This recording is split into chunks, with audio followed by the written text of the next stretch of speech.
let me welcome everyone.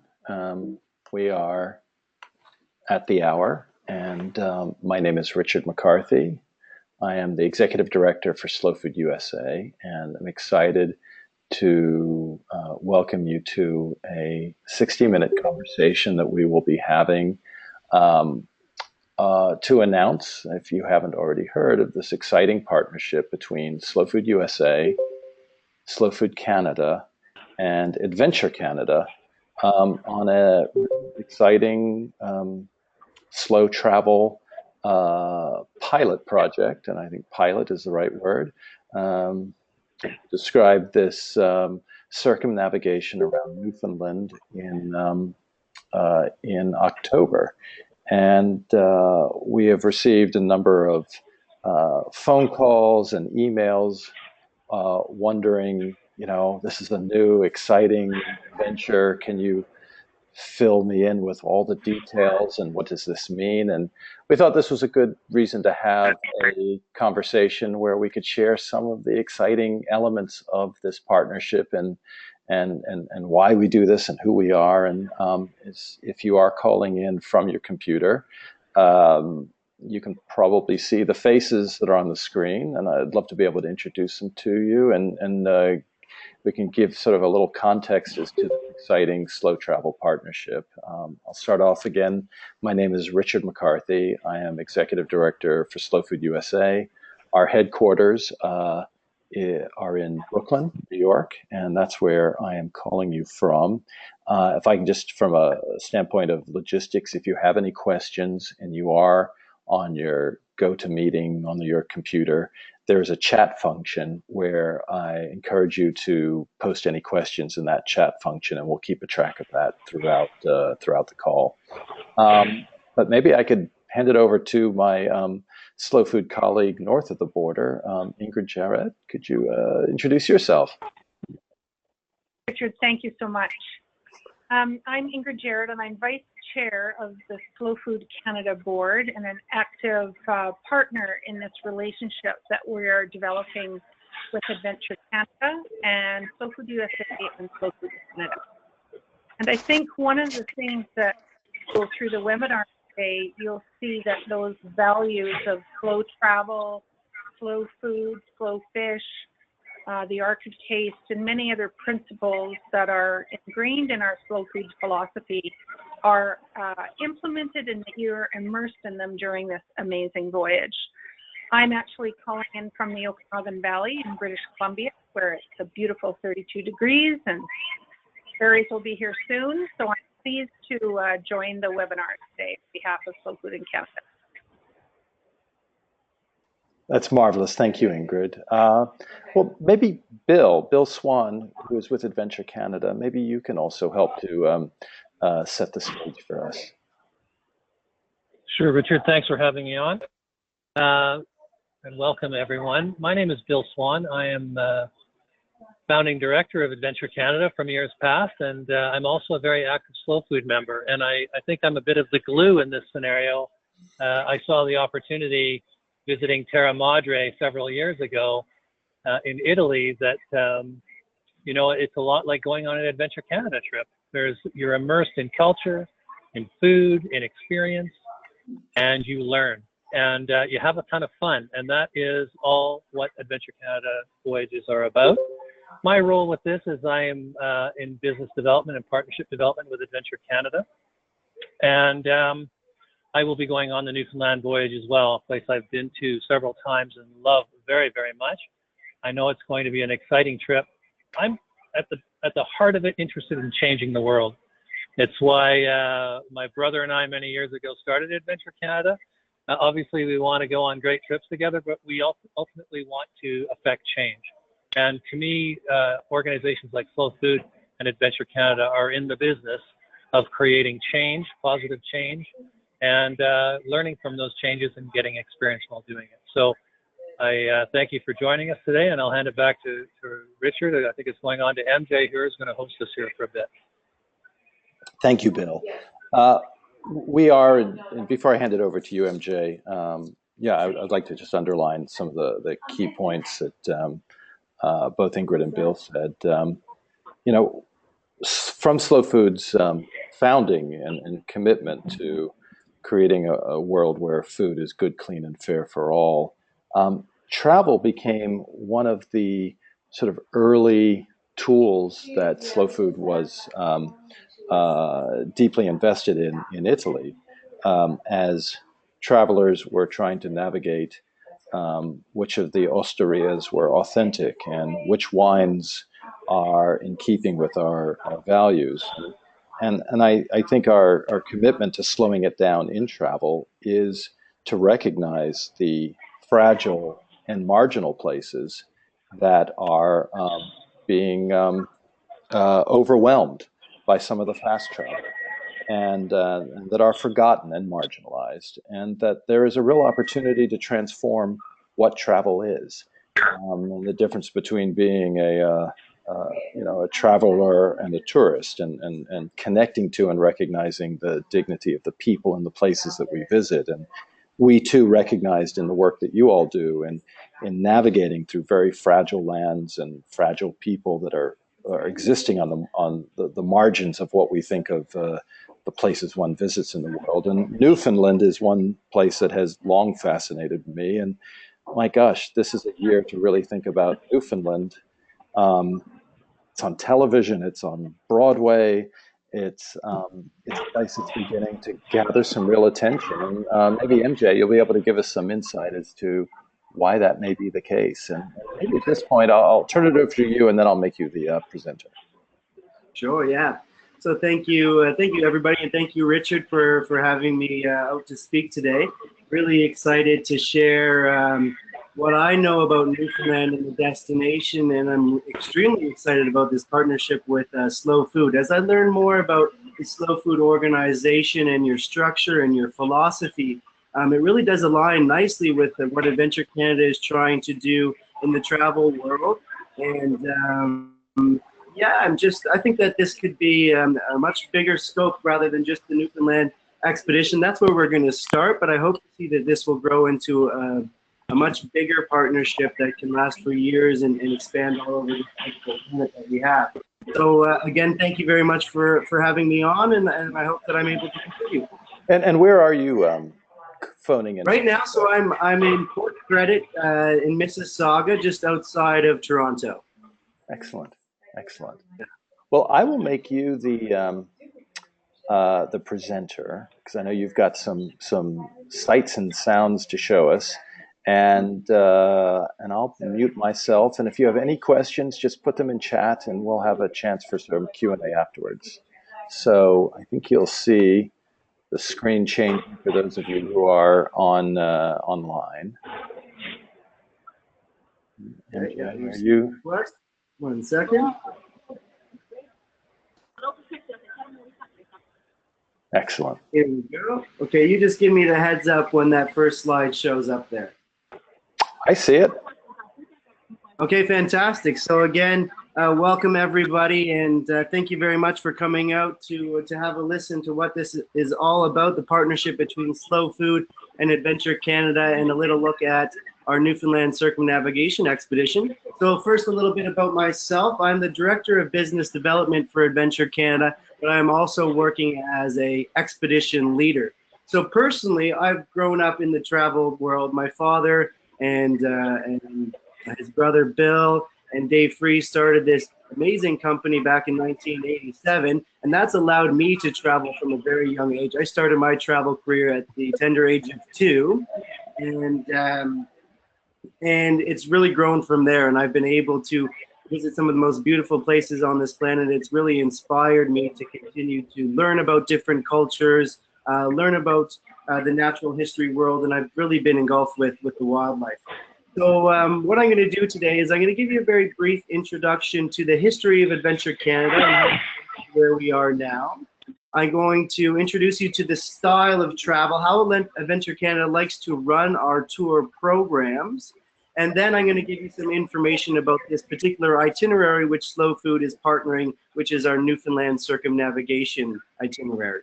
we ask that if you have any questions throughout, just jot them down in the chat box, and then we can get to those towards the end and do a little bit of a question and answer session at the end. Now, what I'm going to do is, because I'm not going to walk you through the day-by-day itinerary, that's going to take us way too long. I'm just going to share some of my own personal reflections. I've had the opportunity to travel to Newfoundland myself over 20 times. I go back every single year, at least once a year. I've made some very strong friendships there, and I have a personal fondness for this beautiful part of Canada. So it's going to be a self-reflection. I'm going to share my personal highlights, and hopefully that will inspire you to learn more about the region, and then hopefully come on board one of our expeditions. So just quickly to begin, let's get you introduced to Adventure Canada. So it's a family-owned and operated business. That's me and my two sisters there, Alana and Cedar, and then my father, Matthew Sr. in the middle.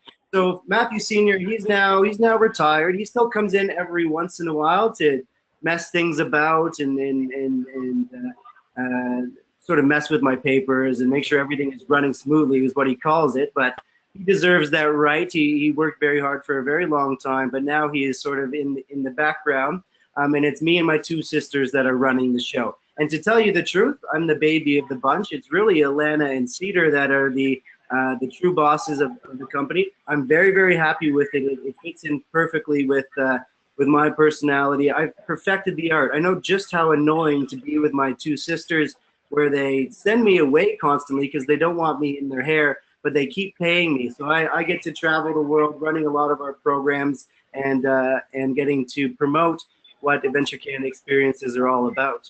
One thing that I'm quite proud of, most recently, Matthew Sr. there, this is just recently at the TIAC, which is the Tourism Industry Association of Canada Award. He was presented with the Lifetime Achievement Award for helping develop tourism all across Canada. So that was a very proud moment for the Swan clan.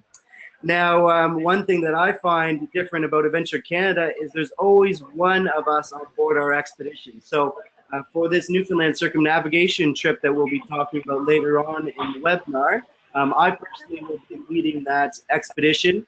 And there's always one of us on board. We're very close to the experience. We want to make sure that our guests are getting the most out of the programs that we run, and we're very hands-on as far as being connected with the community. And that's the sense that we're trying to create throughout the course of all of our expeditions.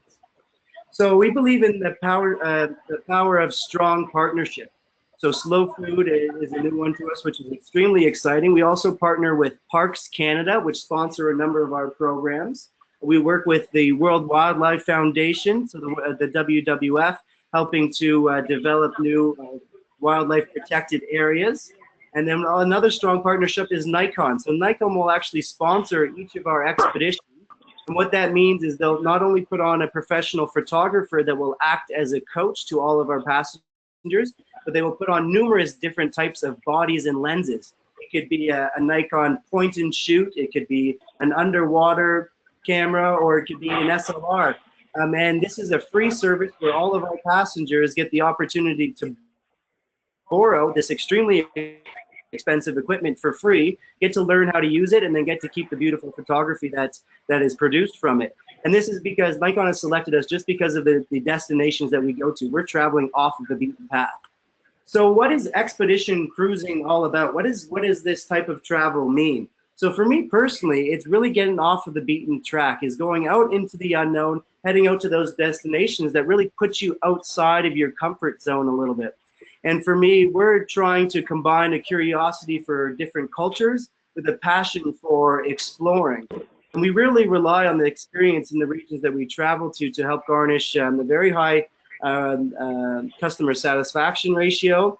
And that has garnished us with a reputation of one of the lead operators in the expedition cruise industry. So there's three main types of excursions when you're out on these expedition cruises. So we do Zodiac cruises. This is when we're off in these small rubber boats exploring the beautiful natural wonders of the region and hopefully spotting some wildlife along the way. Another type of excursion is when we're off visiting rural communities. This is we always try and stay away from the large ports on purpose. We don't go into places with the infrastructure of piers and wharfs. call into the small ports because we want a true sense of what everyday life is like in these regions. We get to learn about local traditions and lifestyles. We'll get to taste traditional foods, hear traditional music, and interact with the small community members and really get a full understanding of what life is like in these places. Another type of excursion is when we're doing expedition landing. So now on an expedition landing, essentially this is when we're off exploring the landscape. And we're there to learn about the natural history, geology, archaeology, flora and fauna. And we do so in a very small group sort of structure. So we break down into very small groups, usually about 15 to 20. We head off out into the land with a naturalist and a guide. And it's catered towards your area of interest, but then also your activity level. So it could be a botany walk or a photography walk or a geology walk. So you can pick the type of interpretation that you would like to have while going off on these excursions, but then also you can pick it depending on your activity level. So we'll have options that will be very intense, that could be 10 plus kilometers with return in a day. We'll have options that are a little softer, that will be about 4 to 6 kilometers. We have options that are going to be 2 kilometers or less. And then we even have options where you don't have to walk more than 500 meters if you don't want to, but you're still getting the same level of interpretation. The reason why we can do that is we put on a very, very large team of naturalists and resource staff members. So we'll put on about 30 to 35 specialists that will allow us to break down into these small group excursions and really get a very in-depth level of interpretation.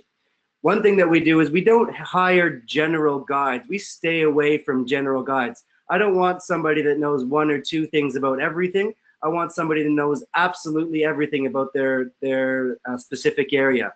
So for instance, we bring on archaeologists and geologists and ornithologists and botanists and marine biologists. We bring on a wide range. For me personally, I don't really care if my geologist doesn't know anything about the birds, because they're there specifically to talk about the geology and answer every single question that you have about the rocks. And then when you do have a question about the birds, then we can bring somebody in to answer that. So the interpretation is at a very, very high level. And that just doesn't happen on shore, but it also happens on board our ship. So we have a very in-depth series of lectures, presentations, and workshops that will be conducted on the vessel as we relocate from port to port. Now, this is, of course, going to cover the sciences, but it's extremely important for us to also explore the culture of the region. So we have a very heavy focus on that, but then also the arts. We like to look at the arts. So we like to stimulate the creative side of the brain as well. So we'll have printmaking workshops, we'll have writing workshops, photography workshops. We have creative minds join our programming, like Margaret Atwood is sailing with us this summer on our Iceland program. We've had David Suzuki travel with us. We've had the artist Robert Bateman travel with us previously. So we're looking at ways to stimulate all aspects of the brain. Now, one thing that Adventure Canada does very, very well is always hire local guides. When we're off exploring communities, we'll use local guides within those communities. But then also when we're sailing on the ship, all of our resource staff will be from the region. So for Newfoundland, for instance, we'll bring on about 30 to 35 specialists. The majority of those folks are going to be from Newfoundland. And that just adds a whole nother layer to the program.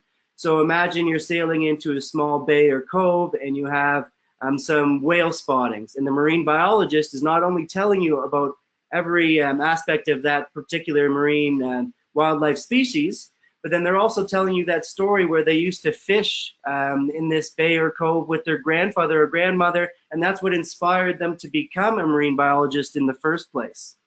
And really what we're trying to do is create an immersive experience. When you're on a cruise vessel, you kind of leave the destination when you're moving from one port to the next. But with our style of programming, you never actually leave the destination. When you wake up in the morning and you head down to breakfast, you're having breakfast with Newfoundlanders. And then when you're having a nice beer, a glass of wine after the day is done, you're listening to traditional Newfoundland music on board the ship and tasting traditional Newfoundland food. So you never are actually removed from the destination. So we create an immersive experience. So the other things that are, for those that are a little more active, we do have some more active options. We have kayaking programs, we have snorkeling programs. Believe it or not, you have to pay us to jump in the water with icebergs. And we also have cycling, so you can rent bicycles on our program in case you wanted to maybe do a cycling tour instead of a walking tour.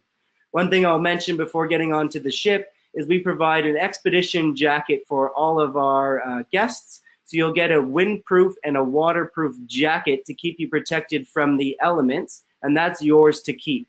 Now it's just a shell, so it's not there to keep you warm, but it will keep you dry and protected from the wind. What you want to do is you want to layer up underneath and get your thermals and your fleeces on underneath so you can stay warm.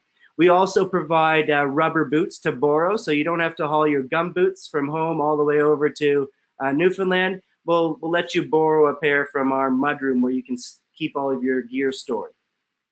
So let's talk about the means of transportation. We're on board the Ocean Endeavor. The Ocean Endeavor is a 198 passenger expedition cruise ship. So what does it mean by expedition cruise ship? It means we're staying away from the large ports, and we need to use these small rubber boats called Zodiacs to tender to and from shore. They're extremely safe, extremely reliable. They're actually a Navy SEALs design, and they're perfectly outfitted for this type of tour experience. Now, they're very easy to get in and out of. We have a number of techniques to make it just like stepping down a flight of stairs. Basically, if you can get in and out of an SUV or a pickup truck, you're going to be able to get in and out of one of these boats. So that is really the determining factor. We don't have wheelchair accessibility on our vessel, unfortunately. So you have to be able to get in and out of one of these small boats to be able to join one of our programs.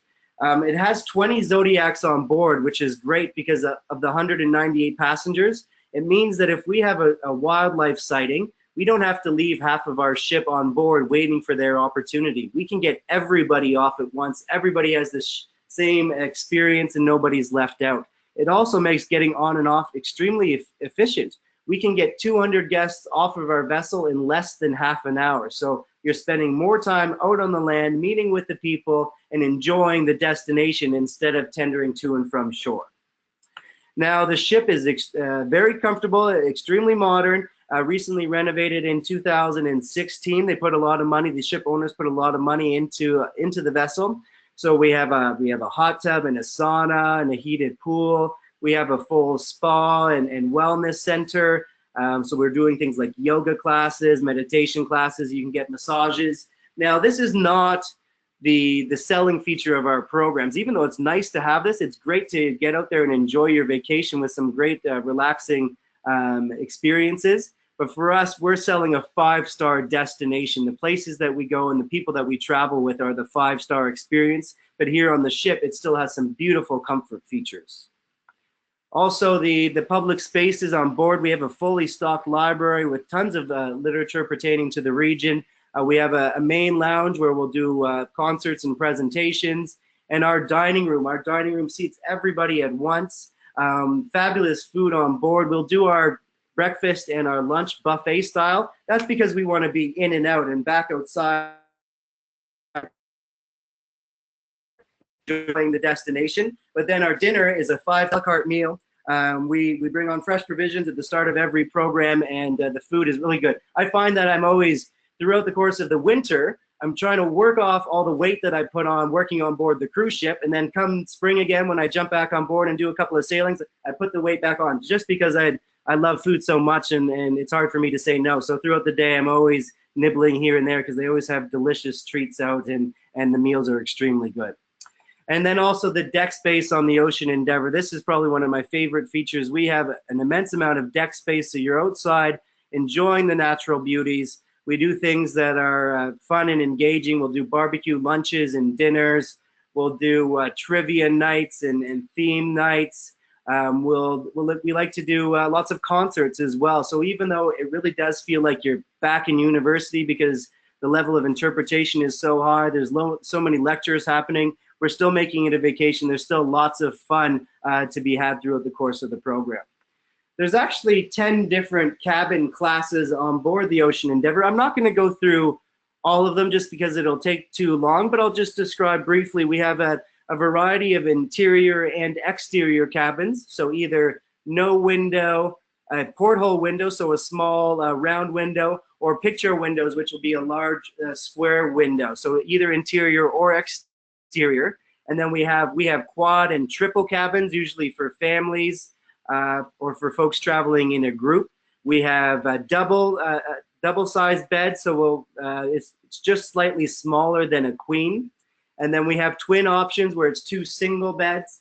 And then we actually have a lot of single cabins. So for those that would be traveling by themselves, this is a great feature on board the Ocean Endeavour where you can have your own private cabin and you actually don't have to pay a supplement. You can have your own private facility and not have to pay additional for that. So that's it's great for the single travelers, and it makes it a very warm and welcoming atmosphere on board the ship because we do get a large number of single travelers.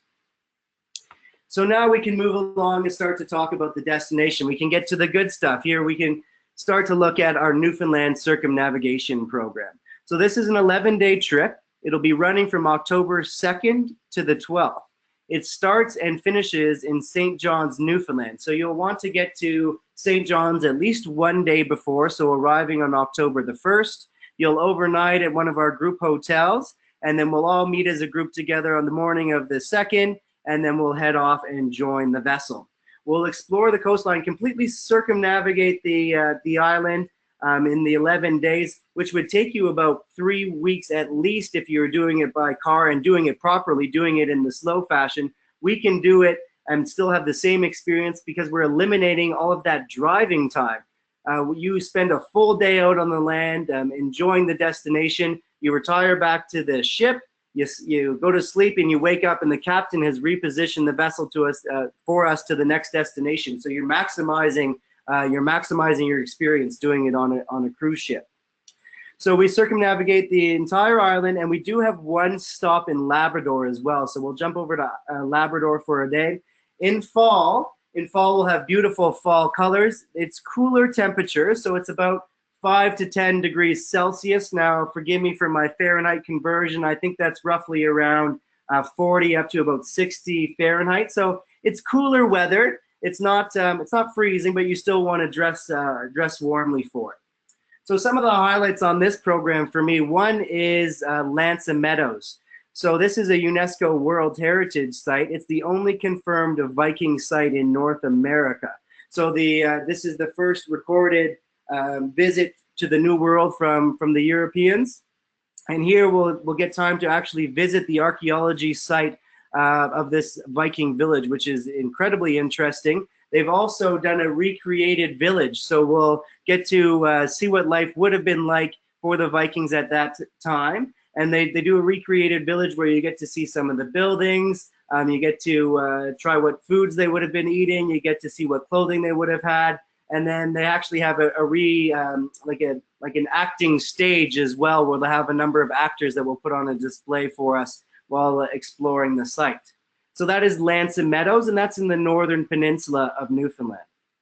We also call into Red Bay. This is another UNESCO World Heritage Site. So Red Bay is a very interesting site. The Basque whalers, so the Basque whalers from Spain, were over here in the 1600s, 1700s even, basically harvesting all of the whales to try and light the lamps of Europe.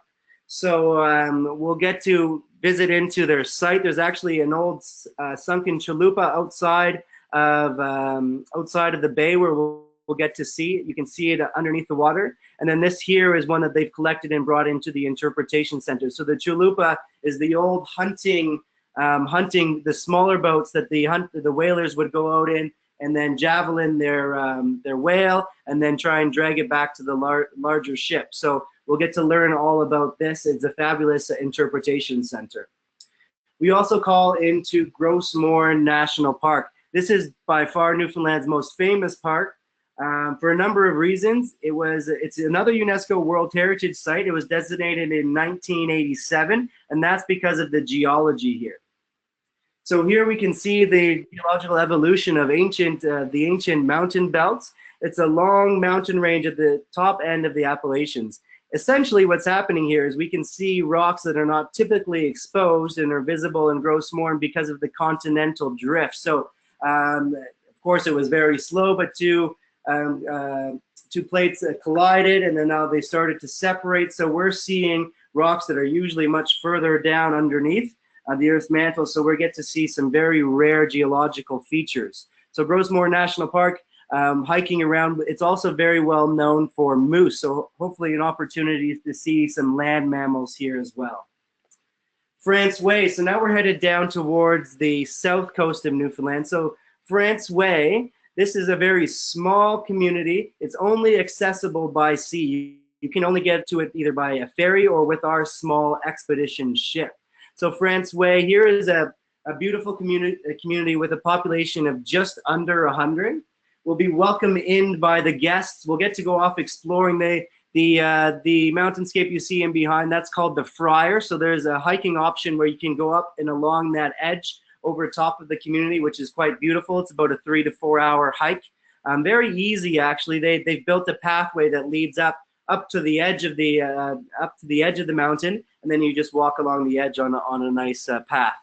So we'll have time to explore, and then we'll be welcomed into the community center where we'll have a traditional Newfoundland kitchen party. They call it a scuff and a scoff. So a scuff and a scoff, you're having there's lots of treats and foods and enticing things to nibble on. Out of the party, there's tons of music and lots of dancing, so you get a true, genuine kitchen party. I've always been fascinated with the Newfoundlanders. They have an incredible, they're all so talented.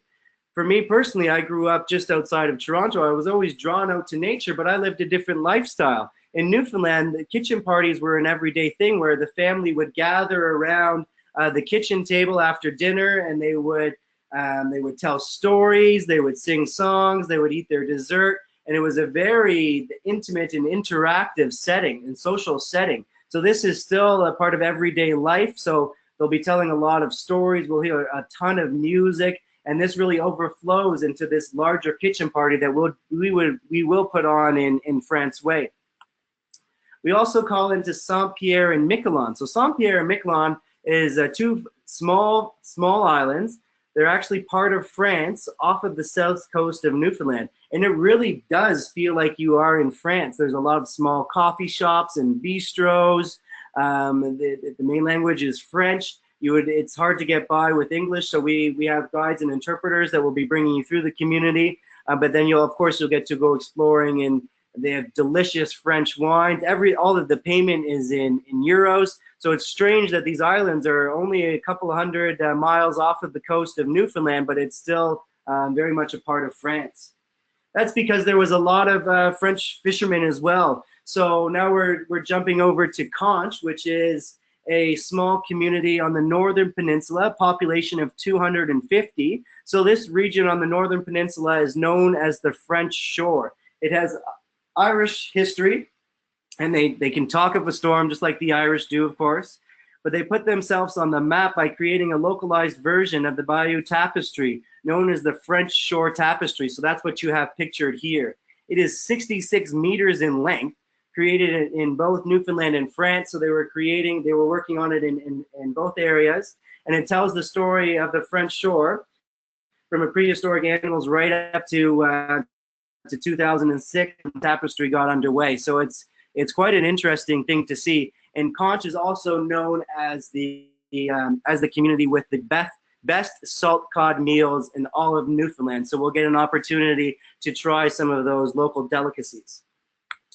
Now, just a little thought on the scene in Newfoundland. They have a thriving art scene. It's a very vibrant province. They're producing many creative works. This is J.C. Roy painting just outside of Conche, actually. So J.C. Roy, he was a gentleman that played a major role in the creation of this tapestry as well. And he's usually around Conche when we get to go and visit. So there is a very interesting art scene. And then that also flows into the music scene as well. And a lot of traditional music. Just like many Newfoundland stories start off with the history of codfish, Newfoundland music starts very similar to that. So many European styles still exist in modern Newfoundland music, making it one of the best music scenes in Canada. Basically, every pub that you go into, there's going to be a live band. It's very well known for its music scene. So wildlife, there's many species of marine mammals. So one of the best experiences that I've had with humpback whales has come off the coast of Newfoundland. So humpback whales, they are bubble feeders. So you can see in this photo here, they're baleen whales. So you can see the baleen in the mouth here. So what the humpback whales do is they'll actually circle their prey. They'll gather up as much fish as they can into a small group, and they'll take one massive gulp and swallow as much of them as they can. And then they'll use their massive tongue to push out all of the water, and the baleen acts like a strainer. So that's what keeps the food source in as they push the water out. So if we're lucky, we'll have a chance to see humpback whales bubble feeding off the coast of Newfoundland. I've also seen it, it's sad, sometimes they have a side dish of bird. The birds are trying to get the fish that's being stirred up. They're hungry too, and sometimes they get too close and the whale will come up and it'll just swallow the bird as well. So unfortunately, sometimes that does happen. There's a lot of other species of whale. Probably another highlight for me personally is orca whales. There's a large population of orca whales that frequent around here, and we're seeing more and more blue whales actually around the coast of Newfoundland as well, which is, it's rare, but just imagine getting to see a blue whale, the largest mammal on Earth. So not only whales, but lots of different species of seals. Of course, we know, we've all heard of the seal ban and the effects that that's had on the Newfoundland economy. So we'll learn all about that. So we'll hope to see many different species of seals. Birds as well, so lots of bald eagles, so a really good chance of seeing bald eagles in and around this itinerary. And then northern gannet. So the northern gannet, this is the bird with the largest wingspan in the northern hemisphere. Of course, down south you have the albatross. So the albatross is the bird with the largest wingspan in the southern hemisphere. We have our version in the north called the northern gannet.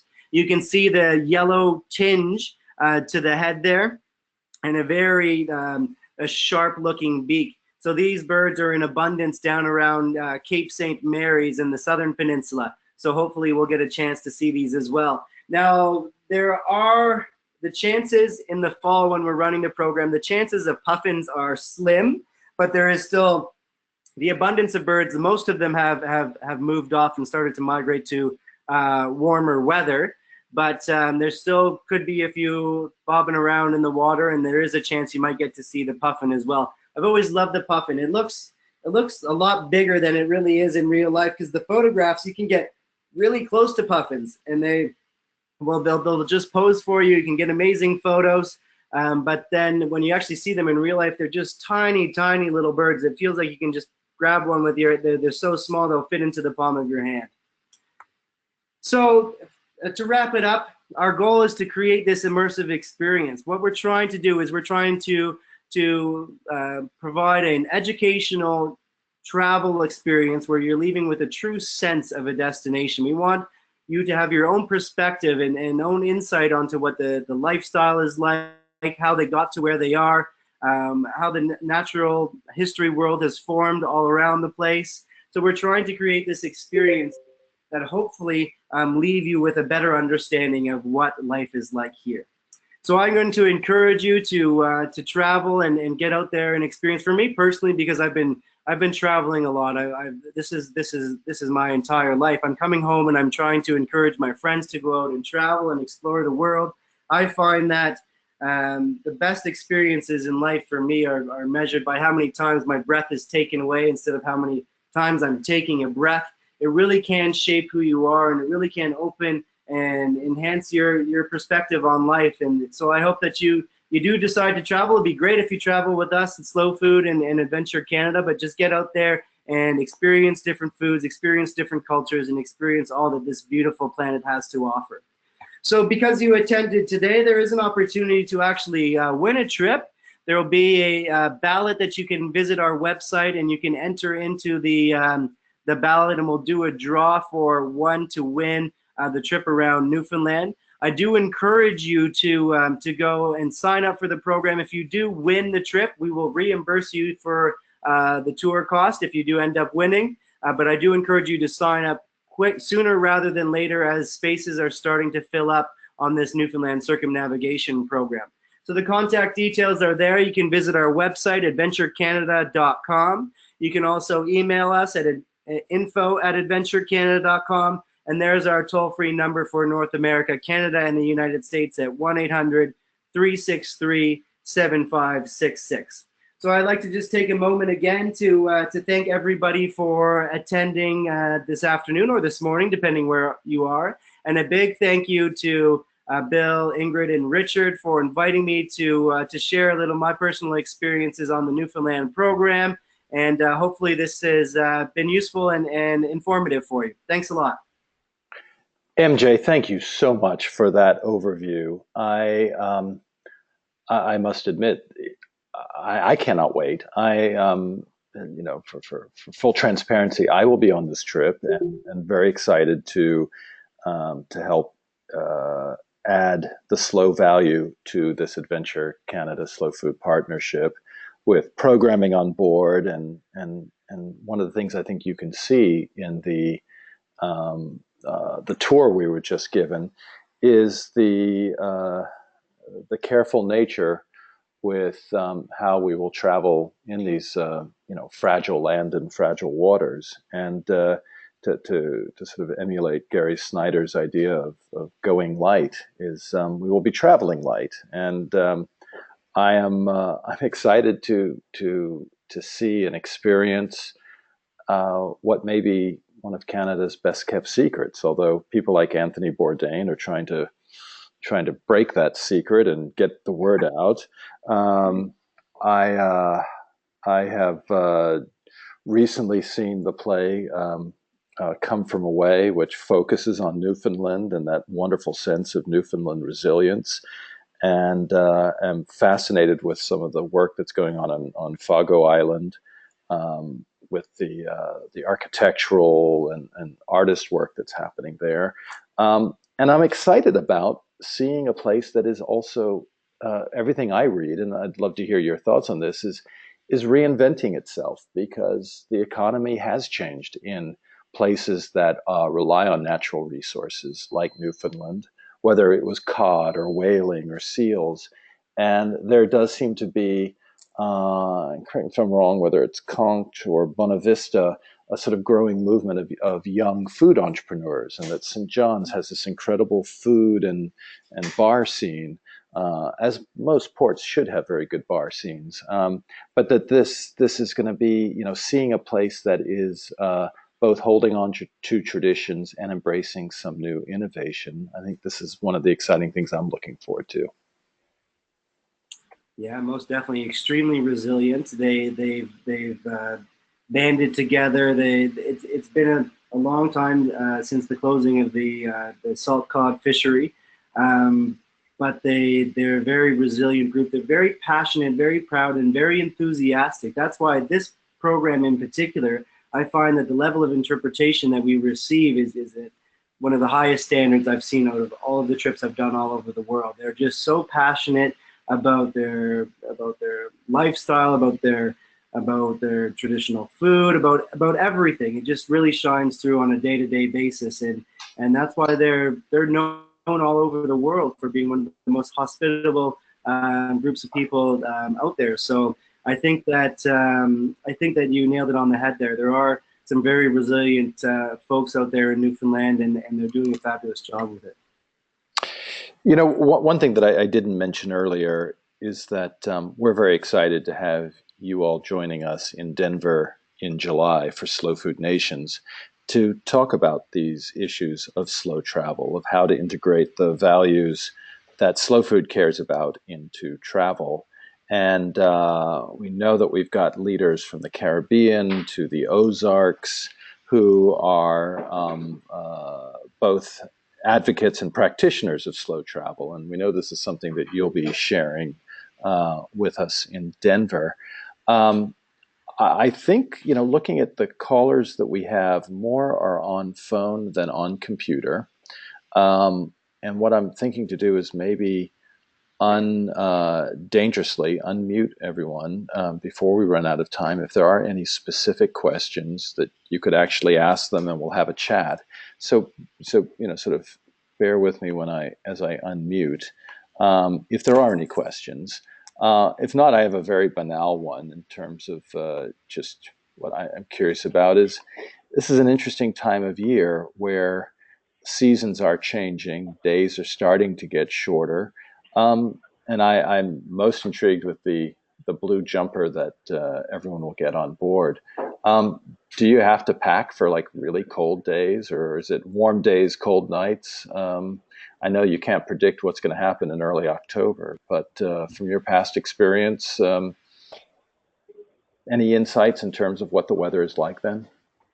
Yeah, well, being out in the North Atlantic, it's one of those unpredictable things. You want to prepare for the worst, but then expect the best. So I find that you want to have warm clothes, you want to have thermal underwear, and you'll want to have nice fleece sweaters and things to keep you warm. You bring all of that, and then there's days when you're going to be walking around in your t-shirt doing hikes and wearing sunscreen.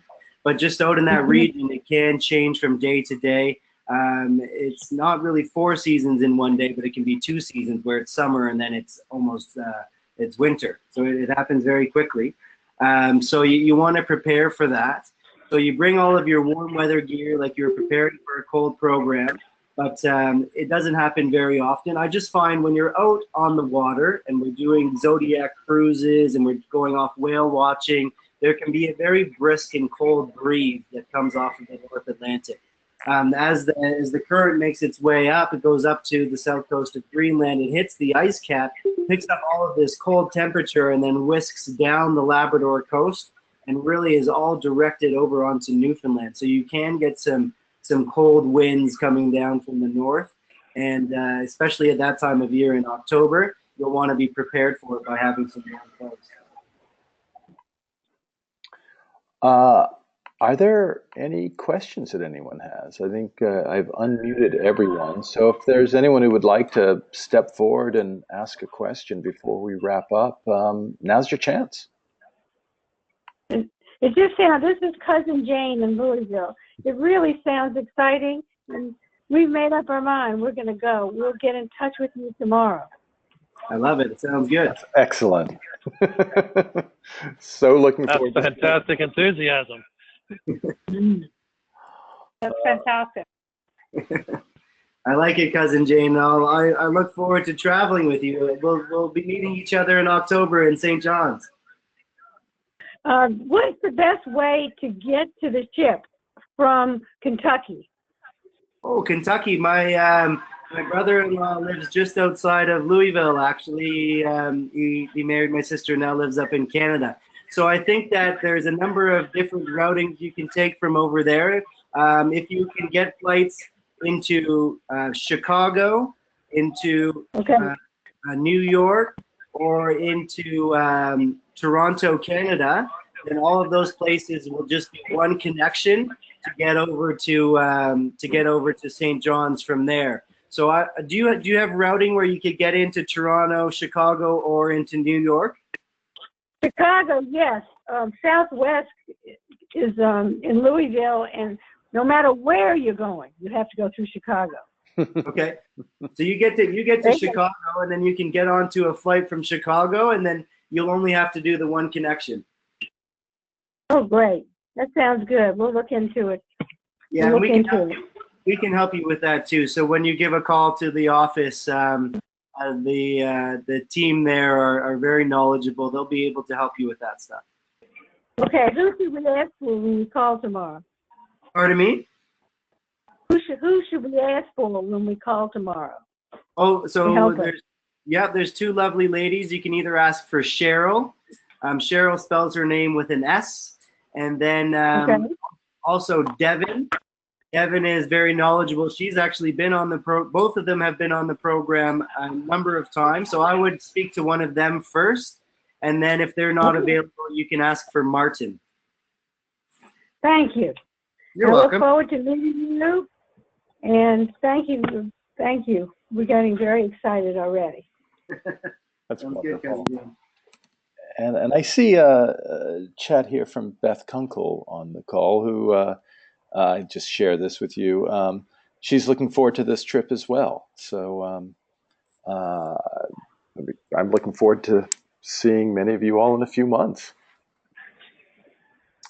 Yeah, and Bill, I don't know if you're there, but you had some interesting thoughts when we were discussing the other day about how we're really looking forward to developing this program and really make the most of slow travel. So I'm not sure if Bill, if you had any closing thoughts that you wanted to share.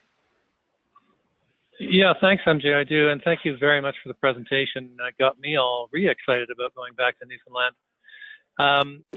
You know, I was thinking about passengers as you were talking as well, because one of the real gems of the program is how much passengers discover each other and how much in common they have, and some of the long-term relationships that are formed on these programs. And that's where I think I get excited about the long-term potential for slow travel and being able to advance Slow Food's mission and bring more people into the Adventure Canada fold that can help advance our mission to expose more people to travel and the power of travel. You touched on it very well at the end when you spoke about whether folks come with us or not, just get out in the world, get your feet on the ground, explore and engage. And this is really what I'm excited about around the potential for expanding this program with Slow Food Canada and Slow Food USA, and ultimately Slow Food International, where there's just a world of experience out there, and food is the conduit through which everything happens. And we are very hopeful that as a company, we can help to obviously continue to provide excellent expeditions, but also help all partner organizations we work with advance their mission in the world. So it's more than just travel. It's an opportunity to engage in that world change we talked about at the beginning of the conversation. So thanks, MJ. And I do have to sign off as well. I appreciate it. And I look forward to any and all that can travel with us this fall. And I'm excited. See you soon. Thank you so much. Okay. Thank you, Bill. Jane and Bert, we're signing off now. Bye. Bye, everybody. Thank you. Well, thank you so much Bye for now. joining. For those who, if anyone you know was not able to join us, we have recorded this call, and we'll be sharing that around on our, digitally on our network. And it's one to share. I think MJ, you did a marvelous job, and it sure gets me excited. And we're excited about this partnership that works across the boundaries between the United States and Canada. That really excites us, and to venture into places that few have gone. So thank you so much, and hope to see you all soon. Thank you very much. Thank you. Thanks, Richard. Thank you, Emily. Thank you, Richard.